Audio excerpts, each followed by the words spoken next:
آج رمضان المبارک کی 27ویں رات ہے۔ امام اعظم ابو حنیفہ رحمۃ اللہ علیہ سمیت بہت سارے بزرگ یہ فرماتے ہیں کہ یہی لیلۃ القدر کی رات ہوتی ہے۔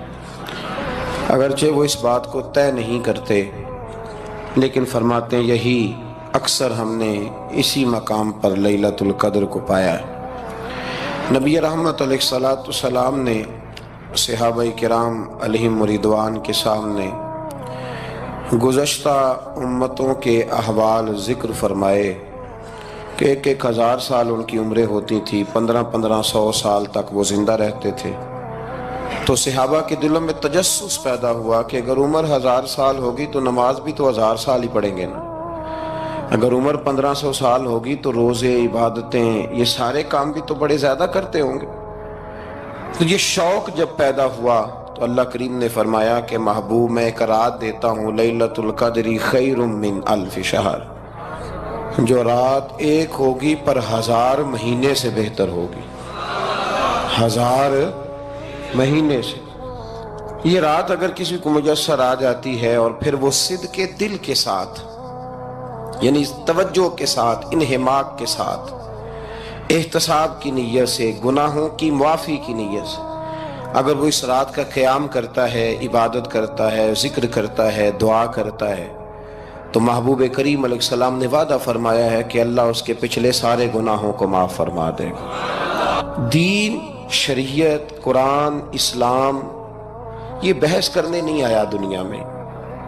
علماء جو بحث کرتے ہیں وہ توضیحات کے لیے، تشریحات کے لیے، تفاسیر کے لیے، وہ ان کا مقام ہے، لیکن ہم جو عوام بحث کرتے ہیں تو سمجھ لیں کہ دین بحث کرنے کے لیے نہیں آیا، دین تو عمل کرنے کے لیے آیا، اس پر عمل کیا جائے گا، عمل کی کوشش کی جائے گی۔ اور قرآن مجید نے کہا من عمل صالحا من ذکر او انثی، جو کوئی بھی اچھے عمل کرے چاہے وہ مرد ہو یا عورت ہو، وَهُوَ مُؤْمِنٌ، شرط یہ ہے کہ وہ مومن ہو، فَلَنُحْيِيَنَّهُ حَيَاةً طَيِّبَةً، فرمایا ضرور ہم اسے پاکیزہ زندگی عطا فرما دیں گے۔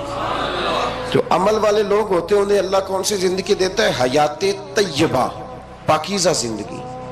اللہ پاک، صاف ستھری، غلاظتوں سے پاک زندگی دیتا ہے جو بندہ عمل کرتا ہے۔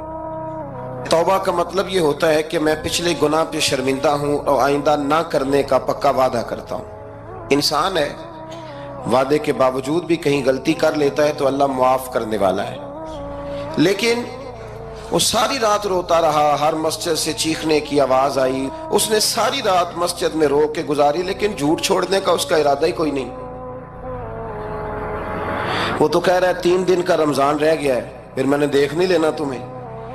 فساد چھوڑنے کا اس کا پروگرام ہی کوئی نہیں۔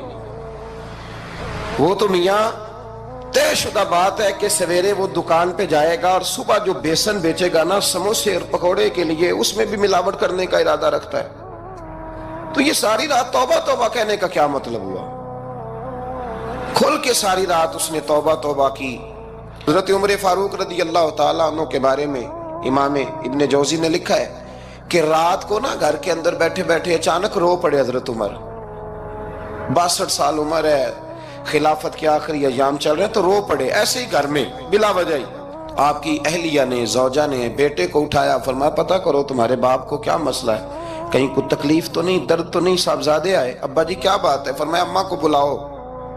سب لوگ جمع ہو گئے تو جناب عمر فاروق رضی اللہ تعالیٰ عنہ فرمانے لگے کہ بیٹھو میرے ارد گرد۔ سب بیٹھ گئے تو فرمانے لگے آج جب میں مسجد سے نکلا تھا تو میرے نبی پاک کے سچے صحابہ، سچے رسول کے سچے صحابہ، حضور کے سچے غلام یہ کہہ رہے تھے کہ عمر بڑا ہی اچھا ہے، عدل والا ہے، انصاف والا ہے۔ تو ابا جی اس میں رونے والی کیا بات ہے؟ تو فرمانے لگے ڈر یہ لگتا ہے کہ باہر تو میں اچھا تھا، کہیں گھر میں تو نہیں کوتاہیاں کرتا رہا۔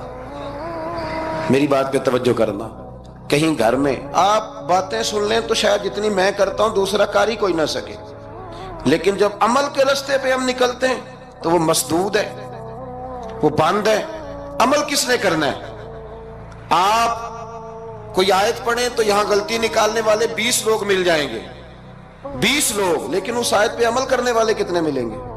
تو حضرت عمر فاروق رو رہے تھے، کہنے لگے کہیں تمہارے حقوق تو نہیں پامال کرتا رہا؟ تو آپ کی اہلیہ نے جب سنا تو وہ کہنے لگی عمر مجھے تو بڑا پرانا شکوہ ہے، آپ کو جاہ و جلال اتنا تھا میں بات نہیں کر سکی۔ عمر تم نے سارا دن مسجد میں گزار دیا اور ساری رات نقاب اوڑھ کے مدینے کی گلیوں میں گزار دی، میں تو زندگی کی کوئی خوشی دیکھ ہی نہیں سکی۔ چاہ تو میرے اندر بھی تھے نا کہ میرا شوہر کچھ گھڑیاں بیٹھتا، کہیں مجھے لے کے جاتا، تو میں تو کچھ نہیں دیکھا، مجھے بڑا شکوہ ہے۔ تو حضرت عمر کہنے لگے چل اللہ کی رضا کے لیے معاف کر دے۔ بھئی معافی بیوی سے نہیں مانگی جا رہی، معافی اپنی غلطی کی مانگی جا رہی، یہ سمجھ لیں۔ بیوی کے لیے تو خاوند کا بہت بڑا مقام ہے نا، لیکن یہاں غلطی کس بات کی ہے؟ اپنی کمزوری پر غلطی کا اعتراف کر کے معذرت کا سوال کیا جا رہا ہے۔ تو حضرت عمر کہنے لگے معاف کر دے، تو اہلیہ کہنے لگی میں نہیں معاف کرتی، میری شرط پوری کریں۔ فرمایا وہ کیا؟ فرمانے لگی قیامت میں جب اللہ آپ کے لیے جنت کا حکم دے گا تو آپ میری سفارش کریں گے اللہ کی بارگاہ میں؟ سفارش کریں گے کہ یا اللہ مجھے کپڑے دھو کے دیتی تھی، میری عزت کی حفاظت کرتی تھی، میرے بستر کو پاک رکھتی تھی، کہیں گے؟ تو حضرت عمر فرمانے لگے تیرے ساتھ وعدہ رہا، رب نے اگر عمر کو اپنے فضل، اپنے کرم اور اپنے محبوب کے صدقے جنت دی تو عمر تیرے بغیر جنت میں نہیں جائے گا۔ عمل کا رستہ، عمل کا رستہ دیکھیں نا، 2 دفعہ استاد بات کرتا ہے، 2 دفعہ، اور کوئی زیادہ، ایک تو ہے نا کہ ایم اے اور جناب ایم ایڈ اور ایم فل اور پھر پی ایچ ڈی قسم کا استاد، ایک وہ جو matric P T C teacher ہے نا، وہ 2 دفعہ اسٹوڈنٹ کو کام کہے تو تیسری دفعہ وہ ناراض ہو جاتا ہے، کہتا ہے میں 2 دفعہ کہا ہے۔ بچے کو آپ 2 دفعہ کہتے ہیں اور اگر تیسری دفعہ کہنا پڑے تو غصہ آتا ہے نہیں آتا؟ بھئی تو نے اتنی دفعہ کہا ہے، تو سمجھ نہیں رہا بات کو۔ اور اگر اللہ کریم قرآن مجید میں سینکڑوں دفعہ کہے نماز پڑھو، سینکڑوں دفعہ، اور یہ بہانے کر رہا ہے، یہ بھی پروگرام بنا رہا ہے، پھر کہتا ہے میں بے چین رہتا ہوں، میں بے قرار رہتا ہوں۔ عمل کا رستہ اس کو اختیار کریں، آپ سکون میں رہیں گے۔ بد عمل آدمی اور بے عمل آدمی یہ ہمیشہ پریشان رہتے ہیں، ہمیشہ۔ عمل کریں، توبہ کریں تو پھر بدل جائیں، پھر تبدیلی آئے، اور یہ کوئی مشکل کام نہیں، جو بدلنے والے تھے وہ بدل گئے، بڑا کچھ کرتے تھے پر پھر وہ لوگ بدل گئے۔ حضرت فضالہ رضی اللہ تعالیٰ عنہ کہتے ہیں کہ میں بڑا دلدادہ تھا عورتوں کا، اور میرا ماحول یہ تھا کہ میں قتل بھی کر لیتا تھا، معاذ اللہ چوری بھی کر لیتا تھا، اور رات میری طبیعت تھی معاذ اللہ نئی سے نئی عورت کے پاس جانا۔ کہتے ہیں ابو جہل نے اعلان کیا کہ جو نبی پاک علیہ السلام کا سر اقدس معاذ اللہ کاٹ کے لائے گا، نقل کفر کفر نہ باشد، 100 سرخ اونٹ انعام ملے گا۔ تو میں نے ارادہ کر لیا کہ میں بہت سارا انعام حاصل کروں گا۔ قرآن مجید میں نا اللہ فرماتا ہے کہ بہت سارے لوگ ایسے ہیں جنہیں اگر میں رزق میں کشادگی دے دوں، زیادہ پیسے دے دوں، فرمایا باغی ہو جائیں، وہ سرکش ہو جائیں۔ یہ بہت سارے لوگوں کو جو اللہ تبارک و تعالیٰ اعتدال میں رکھتا ہے تو یہ ان کے لیے بہتر ہے۔ ہر بندہ دولت کے ہوتے ہوئے نیک ہو سکتا، تو یہ اللہ اگر رکھتا ہے نا اعتدال میں تو شکر کرے اللہ کا، ورنہ تو لوگ عیاشیاں کریں، پتہ نہیں کیا کچھ کر گزرے۔ تو حضرت فضالہ کہتے ہیں کہ میں نے خنجر تیار کیا اور میں نے بغل میں اس کو چھپایا، اوپر میں نے چادر اوڑھ لی۔ اب مجھے پتا تھا ظہر کی نماز کے بعد نبی پاک صلی اللہ علیہ وسلم طواف کعبہ کے لیے، بیت اللہ شریف کے طواف کے لیے جاتے ہیں۔ کہتے ہیں میں بھی اس طرف بڑھا، رستے میں نا وہ خاتون جس کے گھر میں نے رات آنا تھا، میں نے دروازے پہ دستک دی، میں نے کہا کہ تیار رہنا، تیار رہنا، آج میں بڑے پیسے لے کے آؤں گا۔ اسے میں نے یہ کہا اور پھر میں چلا گیا بیت اللہ شریف کا طواف کرنے۔ کہتے ہیں اللہ کے محبوب بھی طواف کر رہے تھے تو میں نے بھی طواف شروع کر دیا۔ ارادہ یہ تھا کہ جہاں نبی پاک علیہ السلام میرے قریب سے گزریں گے تو موقع پا کر میں حضور کے جسم اقدس پر خنجر کھونپ دوں گا اور معاذ اللہ شہید کر دوں گا۔ کہتے ہیں حضور ایک دفعہ بھی میرے پاس سے گزرے تو میں ہمت نہ کر سکا، دوسری دفعہ بھی پاس سے گزرے تو میں ہمت نہ کر سکا، تیسری دفعہ بھی گزرے تو میں ہمت، نبی کریم صلی اللہ علیہ وسلم 2-3 دفعہ گزرے تو فرماتے ہیں کہ مجھے موقع نہ ملا، اس لیے کہ حضور فرماتے ہیں اللہ نے روب کے ساتھ میری مدد فرمائی، دشمن پر میرا روب طاری ہو جاتا ہے۔ فرماتے ہیں جب چکر پورے ہو گئے تو محبوب کریم نہ چھٹے چکر پہ فرمانے لگے فضالہ چکر ایک رہ گیا ہے، بے خبر ہو جو غلاموں سے وہ آقا کیا ہے، ایک پھیرا رہ گیا ہے۔ کہتے ہیں طواف مکمل ہو گیا تو محبوب میرے قریب آئے، فرمایا وہ کام کرتے کیوں نہیں جس کے لیے آئے تھے؟ میں نے عرض کی یا رسول اللہ کون سا کام، کیسا کام؟ اندر تو چور تھا نا، بانج فقیروں کسے نہیں ماریا، اے ہوئی چور اندر دا، اندر چور تھا نا۔ کہتے ہیں حضور نے مجھے کندھے سے پکڑ کے ہلایا، فرمایا کرتے کیوں نہیں؟ جب حضور نے ہلایا تو وہ خنجر بھی پیروں میں گرا اور میں بھی رسول اللہ کے پیروں میں گر گیا۔ میں نے کہا حضور مجھے کلمہ پڑھا دیں۔ کہتے ہیں حضور نے پہلے میرے دل پہ دست مبارک پھیرا، پھر میرے نبی نے مجھے کلمہ پڑھا دیا۔ اب نا مرید ہونے والا کہتا ہے کہ جی آہستہ آہستہ میں ٹھیک ہو جاؤں گا۔ اب وہ آہستہ آہستہ کا کیا ترجمہ ہے یہ بالکل سمجھ نہیں آتی۔ بھئی کسی بندے سے 5 لاکھ روپیہ لینا ہے تو اس سے وہ کہتا ہے جی میں آہستہ آہستہ دوں گا، 500 روپیہ دے دیا کروں گا روز کا، تو کہتے ہیں میری رقم خراب ہوتی ہے، پورے دو۔ اور نیکی کی بات جب آتی ہے تو کہتے ہیں حضرت صاحب دین اتنا سخت نہیں ہے، میں آہستہ آہستہ ٹھیک ہو جاؤں گا۔ اب میں مغرب عشاء پڑھنی شروع کر دیا میں نے، اب میں تسبیح لے لی ہے، کل میں نے بھی آہستہ آہستہ میں ٹھیک ہو جاؤں۔ یعنی رقم لینی ہو تو وہ آہستہ آہستہ قبول نہیں ہے، لیکن اور مکان کی رجسٹری اگر کرانی ہو تو مالک مکان کہے گے آہستہ آہستہ کرا لو، کہتے ہیں پیسے پورے دیے، سویرے چل اور بیان دے۔ یہ کیا بات ہوئی؟ یہاں یہ جو ہمارا ماحول تھا نا کر لیں گے ہو جائے گا، یقین کریں لوگ قبروں میں چلے گئے ہیں پر مسجدوں میں نہیں آئے۔ ہر کام سے لوگ ریٹائر ہوئے پر گناہوں سے ریٹائر نہیں ہوئے، آخر تک تباہی اتر گئی لیکن لوگ بدلنے کو تیار نہ ہوئے۔ حضرت فضالہ کہتے ہیں ابھی میں نے کلمہ پڑھا، ابھی میں واپس آیا، رستے میں وہ بی بی کھڑی تھی، کہتے ہیں میں وہ شخص تھا کہ عورتیں مرتی تھی میرے اوپر اور کسی کی جرت تھی کہ وہ آئیں بائیں شائیں کرے، لیکن فرماتے ہیں میں بی بی کے پاس سے گزر گیا۔ پہلے تو اس کا خیال تھا رکے گا، لیکن جب میں رکا نہ تو دروازے پہ آئی، اور جب میں گزر گیا تو اس نے آواز دی، لیکن میں نے سنی انسنی کر دی۔ جب آگے بڑھا تو میرے پیچھے دوڑی، فرماتے ہیں مجھے پکڑ کے کہنے لگی فضالہ تجھے کیا ہوا، تو وہی نہیں جو یہاں سے گیا تھا؟ آپ فرماتے ہیں میں کبھی نہیں رویا تھا، میں کبھی نہیں رویا تھا۔ اور جب کہا نا تو وہی نہیں، کہتے میں نے سر اٹھایا تو میری آنکھوں میں آنسو تھے۔ میں نے کہا میں جو گیا تھا وہ نہیں ہوں، اب تو میں محمد عربی کا غلام بن گیا، اب میں وہ نہیں ہوں، اب نہیں ہو سکتا کہ کوئی میری نظر میلی ہو جائے، یہ کیسے ممکن ہے؟ اب نا اسلام کی تعریف ہم نے یہ کی ہے کہ خبردار کوئی ہمارے قریب نہ آئے، ہم کسی کو بات نہیں کرنے دیتے کہ ہم مسلمان ہیں، ہم بات نہیں کرنے دیتے۔ پتہ کیا بات ہے، ایک میری یہ تقریر ہوتی ہے ممبر پہ اور ایک میرا عمل ہوتا ہے جب میں سفر کرتا ہوں، جب میں گاڑی میں بیٹھتا ہوں، جب میں دوستوں سے ملتا ہوں۔ جب ان دونوں باتوں میں تضاد آتا ہے نا، تضاد، تو لوگ تقریر کو جذبات نہیں کہتے، ایک فن بن جاتی ہے تقریر۔ آپ کو پتہ ہے نا وائزین نعت خواں کہتے ہیں میں نے محفل لوٹ لی، پھر لوگ شمار کرتے ہیں کتنے لوگوں نے سبحان اللہ کہی، پھر لوگ شمار کرتے ہیں کہ آج 5 بندے روئے بھی تھے جب میں تقریر کر رہا تھا۔ تو پھر یہ فن ہے، یہ جذبات کا اظہار۔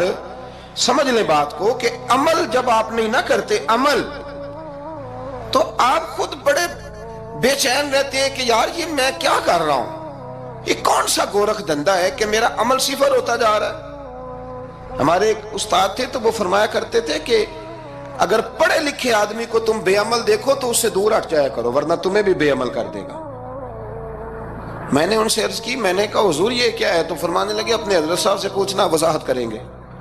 میں نے حضرت صاحب سے کہا جی عجیب بات کر دی ہے، علم والے بندے کے پاس بیٹھ کے تو علم آتا ہے۔ تو وہ فرما رہے تھے کہ علم والے بندے کے پاس اگر وہ بے عمل ہو تو بالکل نہ بیٹھنا۔ تو حضرت صاحب فرمانے لگے انہوں نے صحیح کہا ہے۔ اب بات بہت بڑی ہے، پتہ نہیں آپ کی سمجھ میں آتی ہے نہیں آتی، بہرحال کر دیتا ہوں۔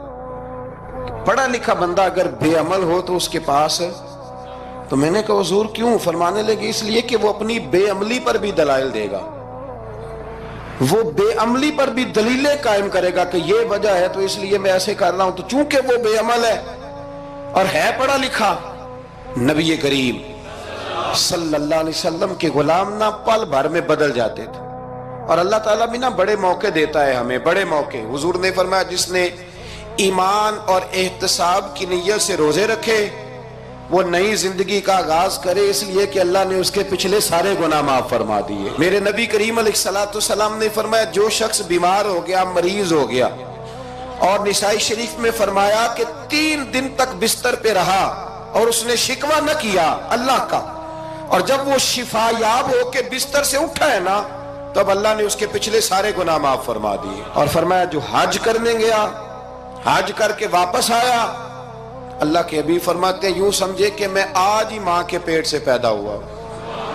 بڑے موقع اللہ نے دیے، بڑے موقع، بڑے سارے موقع عطا فرمائے کہ میں تیرے پچھلے گناہ معاف کر دوں گا، تو بھی تو نئی زندگی کا آغاز کرنا، تو بھی تو شروع کرنا نئے سرے سے، تو بھی تو بدل کے آنا، تو بھی تو اپنے اندر تبدیلی پیدا کرنا۔ سالوں بیت گئے، ہمیں سالوں بیت گئے، تقریر کرتے، تقریر سنتے، قرآن سنتے، پورا قرآن سنتے، ترجمہ اور تفسیر لوگوں نے پڑھ پڑھ کے بڑا جگہوں پہ لوگ دلائل دیتے، بات کرتے۔ کب وہ وقت آئے گا جب ہم عمل کریں گے؟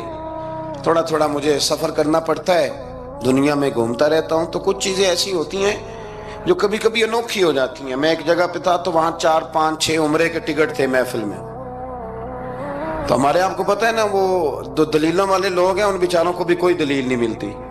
تو ایک صاحب مجھے کہنے لگا جی عمرے کا ٹکٹ دینا جائز ہے قرآن اندازی کر کے؟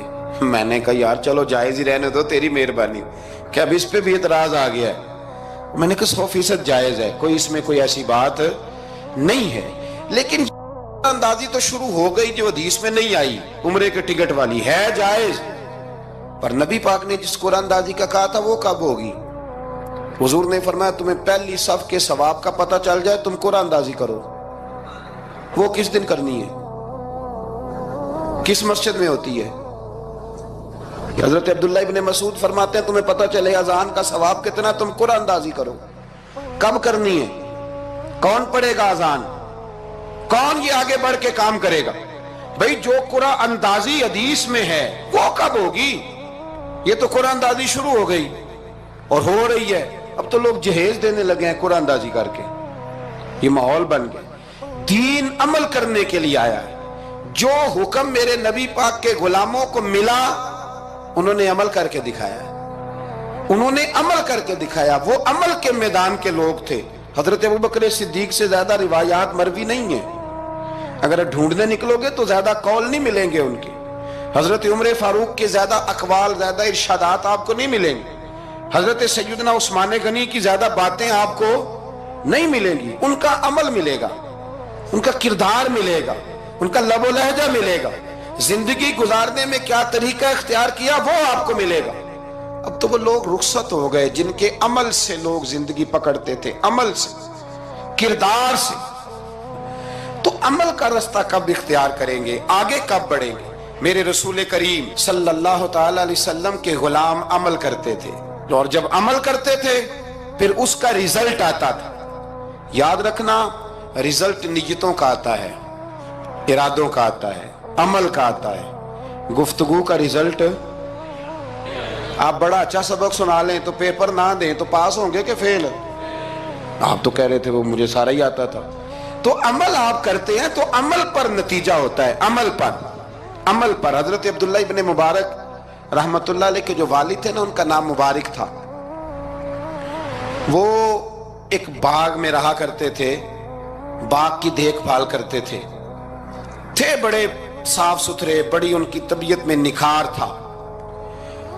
آج مسئلہ ہمارے ملک کا یہ ہے کہ ہمارے ملک میں صرف سیاستدان ہی جو ہے وہ غلط کام نہیں کرتا، یا بہت بڑی انڈسٹری ہو تو وہاں ہی خرابی نہیں ہوتی، بلکہ ریڑی والے کا بھی اگر ہاتھ پڑ جائے نا تو چھوڑتا وہ بھی کوئی نہیں، الا ماشاءاللہ۔ وہ بھی جو اچھے آم ہوتے ہیں وہ فرنٹ پہ لگائے ہوتے ہیں، اس نے دکھانے کے لیے اور ہوتے ہیں اور دینے کے لیے اور ہوتے ہیں، اور وہ کہتا ہے کہ یہ بھی تو میں نے بیچنے ہیں نا، تو بھئی اگر یہ بھی بیچنے تھے تو اکٹھے لگانے چاہیے تھے، لیکن معیار ہے نا ہمارا، عمل کا رستہ مسدود ہے۔ حضرت مبارک جو تھے وہ مالی کے طور پر غریب آدمی تھے تو کام کاج کرتے تھے۔ تو ایک دن باغ کا مالک آ گیا، اس نے آ کے آپ سے کہا کہ کنوں کا باغ تھا، اس نے کہا کہ لاؤ ایک، کنوں لا کے دیا تو کھٹا تھا، اس نے کہا یہ نہیں ٹھیک، دوسری درخت سے لاؤ، دوسرے سے لائے تو وہ بھی کھٹا تھا، تیسرے سے لائے وہ بھی کھٹا تھا۔ کہنے لگا بیٹے کتنے سال ہو گئے تمہیں؟ تو فرمانے لگے 10-12 سال۔ تو کہنے لگے تمہیں ابھی بھی نہیں پتا کس جگہ کا کنوں میٹھا ہے، سارے کڑوے لائے ہو۔